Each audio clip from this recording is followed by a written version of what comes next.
अपने लोगों का हालचाल ले रहे हैं, खैरियत ले रहे हैं और क्या।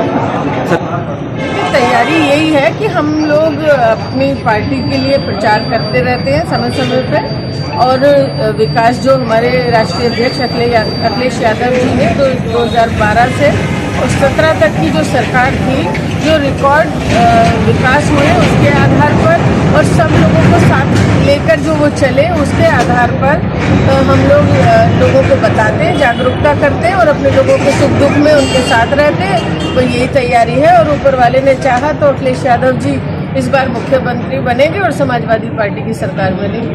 क्योंकि उनकी तबीयत, आपने जैसा आप भी देखते होंगे व्हाट्सएप टीवी, तो उनकी तबीयत भाई इतनी जो दुश्वारियों से निकल रहा हो जो इंसान, और मतलब इतने मुकदमे जिसके ऊपर हो, तो भाई पहले वो अपनी तबीयत भी देखेंगे, फिर मुकदमों की तारीख पड़ती रहती है और जाएंगे। और वो तो यहाँ से ही भी अगर मतलब मैसेज दे रहे हैं और मौका लगेगा तो जाएंगे भी, जैसा कि वो बता रहे थे कि मैं कोशिश करूंगा जाने की।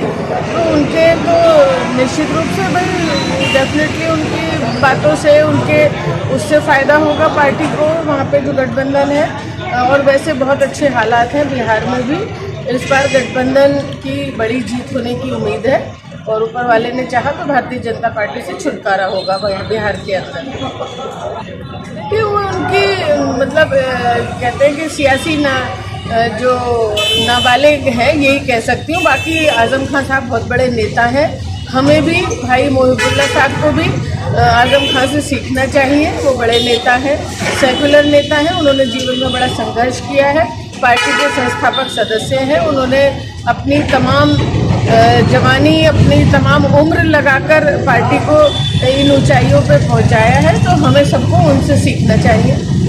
भैया मैं तो बिंदास घूमती हूँ अपने लोगों के बीच में।